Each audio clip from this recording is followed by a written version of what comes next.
Ya, antara lain siapa gerangan pihak yang pertama kali menyebut ihwal Peggy. Dia mengklaim melihat Peggy di lokasi, tanda petik lokasi kejadian pada tahun 2016. Dia mengaku menyaksikan bagaimana Peggy ikut melakukan bahkan mungkin mengotaki penganiayaan itu. Tapi lewat putusan pra-peradilan hari ini terbukti bahwa ternyata apa yang disebut sebagai keterangan saksi itu ternyata sampah belaka. Namun pihak yang sudah terlanjur membuang sampah itu tetap menurut saya harus diproses hukum. Nah, nama yang harus saya letakkan di atas meja terkait dialah yang pertama kali mengklaim melihat adanya Peggy di lokasi kejadian itu adalah AF, saksi AF. Oleh karena itu, penting kiranya para citizen, netizen, media, masyarakat luas menyemangati Polri untuk mencari saksi AF tersebut guna dimintai pertanggungjawabannya secara pidana terkait kemungkinan dia sudah membuat adanya informasi atau bahkan mungkin laporan yang palsu, menyampaikan informasi yang mengada-ngada alias false confession kepada otoritas penegakan hukum. Baik, Pak Reza, tidak hanya Aib, ada juga nama Sudirman di sini juga memberatkan Peggy. Bagaimana dengan beliau seharusnya? Dari berbagai macam perbincangan di televisi maupun di kanal media sosial, saya menangkap pesan bahwa saksi yang bernama Sudirman ini terindikasi memiliki kondisi yang berbeda dari sisi intelektualitas atau kecerdasannya. Sampai-sampai di kalangan pertemanannya, konon Sudirman ini memiliki sapaan yang amat sangat buruk terkait dengan sekali lagi tingkat kecerdasannya. Nah, saya bayangkan kalau memang benar Sudirman memiliki kondisi kecerdasan atau intelektualitas yang berbeda dari masyarakat kebanyakan, maka boleh jadi Sudirman ini patut dipandang sebagai individu yang memiliki suggestibility tinggi. Dengan status sebagai individu dengan suggestibility tinggi, maka sangat mungkin Sudirman ini adalah orang yang amat sangat gampang untuk dipengaruhi. Baik dipengaruhi dengan cara iming-iming maupun intimidasi.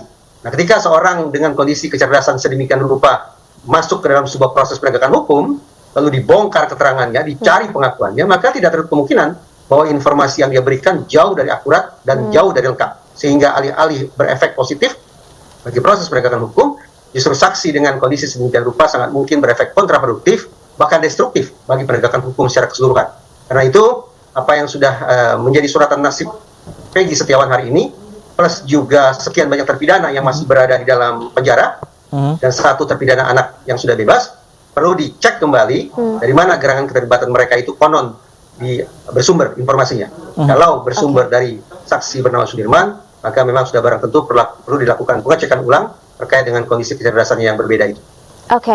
Jadi logikanya ya Mas Reza, alih-alih menggunakan atau menghadirkan alat bukti berupa keterangan saksi yang dipertanyakan tanda kutip seperti keterangan Sudirman ini, seharusnya masih bisa dong, atau seharusnya bisa menggunakan alat-alat bukti berupa yang lebih saintifik atau lebih faktual seperti scientific data investigation yang dilakukan oleh kepolisian.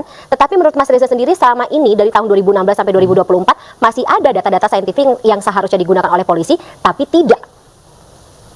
Ya, sejak awal mencuatnya kehebohan tentang kasus Cirebon, saya konsisten mengatakan hingga detik ini, sepatutnya Polda Jabar tidak usah mencari-cari DPO, tapi berfokus melakukan eksaminasi ke titik hulu guna mereview kerja saintifik mereka. Ternyata pandangan saya itu segendang sepenarian, bahwa kemudian Kapolri, lewat Wakapolri, eksplisit menyampaikan testimoninya, bahwa kerja pengungkapan kasus Cirebon pada tahun 2016 tersebut memang sungguh-sungguh tidak taat pada azas-azas kerja saintifik. Nah, selama ini, seban kali berdiskusi tentang apa saja alat bukti saintifik yang perlu diuji pada kasus Cirebon ini. Saya menyebut hal ihwal terkait dengan misalnya CCTV, kemudian juga sperma dan uji DNA, plus juga hasil otopsi. Tapi sekarang saya memandang ada satu alat bukti tambahan yang selama ini belum pernah diperbincangkan. Apa itu? Yaitu bukti elektronik berupa komunikasi antar pihak di malam peristiwa ditemukannya almarhumah Ina dan almarhum Eki. Hitung-hitungan di atas kertas, kalau bukti elektronik berupa komunikasi via gawai antar pihak itu bisa dihidangkan dalam proses hukum, maka perkiraan saya nasib seluruh terpidana boleh jadi akan berubah 180 derajat. Tapi kenapa tidak dari dulu ya? Iya, mungkin di balik itu ada sesuatu yang masih disembunyikan hingga sampai sekarang. Dan Pak Reza, ini kalau tadi Anda sempat juga mengatakan bahwa ini Peggy adalah otak di balik peristiwa pembunuhan Vina dan Eki, dan itu juga sempat disampaikan pada kepolisian bahwa ini adalah otaknya, Peggy Setiawan adalah otaknya. Lalu bagaimana dengan nasib 8 terpidana yang sudah terlanjur menjalankan hukuman? Ya, yang menyebut bahwa Peggy Setiawan ini adalah orang yang mengotaki pembunuhan berencana, bahkan juga ditambah dengan penjelasan bahwa Peggy Setiawan adalah orang pertama yang melakukan ruda paksa terhadap korban, itu bukan datang dari mulut saya sesungguhnya, tapi datang dari pihak Polda Jabar sendiri. Nah, hari ini lewat putusan pra peradilan ternyata sudah bisa kita katakan bulat sempurna, segala sebutan-sebutan yang dikenakan kepada Peggy Setiawan itu ternyata hanya 0 besar saja. Betul. Nah, persoalannya adalah kalau Peggy Setiawan Kadung dikunci, dibingkai sebagai orang yang mengotaki, padahal ada 8 orang yang sudah berstatus sebagai terpidana, maka nalar kita akan sampai pada simpulan bahwa Peggy Setiawan adalah otaknya, adalah mastermind-nya, adalah intelektual dadanya, sementara 8 orang lain adalah kaki tangannya. Tapi ketika kemudian pra-peradilan menegasi bahwa Peggy Setiawan bukan orang yang mengotaki, maka bingkai cerita atau narasi tentang ini pembunuhan berencana yang juga melibatkan 8 orang terpidana dalam penjara itu serta-merta juga menjadi 0. Lantas bagaimana kemudian otoritas penegakan hukum bisa mempertanggungjawabkan apa yang sudah menjadi putusan mereka, apa yang sudah menjadi simpulan mereka berhadapan-hadapan dengan putusan pra-peradilan hari ini yang mengatakan bahwa penetapan Peggy Setiawan sebagai tersangka adalah tidak sah, serta-merta kita simpulkan penersangkaan dia sebagai seorang yang mengotaki pembunuhan berencana juga menjadi 0. Oke, tapi dengan kata lain ini juga lagi-lagi seperti kata Mas Reza tadi menegasikan bagaimana hasil persidangan, hasil proses hukum atas tersangka atau terpidana lainnya. Jadi mungkin ini membuka pintu bahwa akan ada proses hukum lain, upaya hukum lain yang dilakukan oleh para terpidana. Tapi Mas Reza, untuk Peggy Setiawan sendiri, dengan begini, proses hukum yang berjalan selama ini atas dirinya dan tadi sudah disebutkan oleh ibu kandungnya sangat merugikan Peggy Setiawan baik secara material maupun psikologis. Apakah bisa meminta ganti rugi terhadap Polda Jabar? Bisa, baik itu lewat pendekatan formal maupun tanda petik lewat pendekatan kekeluargaan. Di sekian banyak negara ketika sudah terjadi kasus salah tangkap oleh otoritas kepolisian, faktanya alih-alih menunggu adanya proses hukum formal yang berjalan, otoritas kepolisian cenderung untuk memilih jalan kekeluargaan. Kenapa jalan ini yang ditempuh? Karena pertama, pemberian kompensasi kepada korban salah tangkap bukan lagi sesuatu yang dipaksakan oleh pengadilan, tapi merupakan katakanlah sebuah panggilan kemanusiaan dari otoritas kepolisian itu sendiri. Dan juga jalan-jalan atau pendekatan yang sifatnya kekeluargaan akan bisa mencegah adanya pihak yang terkesan dipermalukan. Karena itulah sekali lagi, kemungkinan bahwa Peggy Setiawan mendapat ganti rugi bukanlah sebuah isu kosong, bukanlah sebuah isu yang asing, karena di sekian banyak negara, sekali lagi, ketika terjadi kasus salah tangkap, sekian banyak organisasi kepolisian berinisiasi untuk memberikan ganti rugi kepada yang bersangkutan lewat cara kekeluargaan. Oke, Pak Reza, ini Peggy Setiawan dipastikan bukan tersangka. Setelah itu ini sejumlah terpidana lainnya seperti Sekat Tatal mengajukan PK, kasus Vina belum selesai, dan kemudian 8 terpidana lainnya masih tanda tanya apakah benar itu pelakunya. Sebenarnya apa sih harus dibenahi sejauh ini? Makin rumit sepertinya. Ya, tidak makin rumit. Maaf kata, bukan bermaksud saya arogan. Andaikan masukan atau rekomendasi dari saya diamini, maka tidak akan terjadi kehebohan seperti ini. Tidak akan muncul pihak-pihak yang terkesan akan dipermalukan, akan terkesan barangkali dikritik sedemikian tajam baik itu oleh citizen maupun netizen.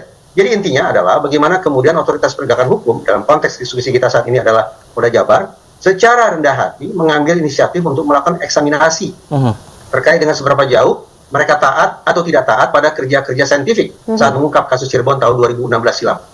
Andaikan simpulan dari eksaminasi itu adalah bahwa ternyata Polda Jabar tidak optimal melakukan kerja saintifik, maka justru simpulan semacam ini yang bisa dikemas sebagai temuan baru alias novum. Dengan demikian, justru Polda Jabarlah dalam kurung Polri lah, bukan terpidana, yang justru menggerakkan mekanisme luar biasa yang namanya peninjauan kembali atau PK. Lazimnya, PK mengharuskan adanya novum atau alat bukti baru yang prakteknya harus dicari oleh para terpidana.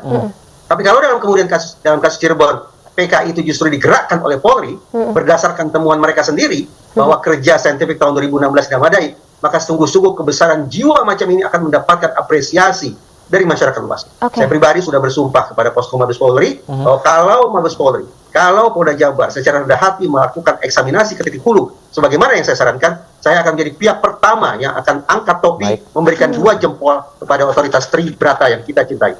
Kita harapkan seperti itu, tapi Mas Reza, betul, tidak menutup mata bahwa ada gelombang distrust dari masyarakat, terutama mereka yang terdampak oleh kasus ini.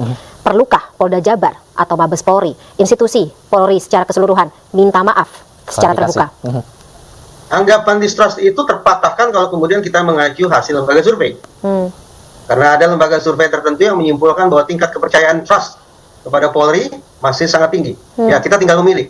Kita ingin percaya pada hasil survei kah? Atau kita ingin percaya pada jutaan komentar para netizen di media sosial kah? Kita mau percaya mana, silakan saja. Tetapi bagi saya, bahasa-bahasa hukum hari ini tampaknya perlu sedikit kita kesampingkan.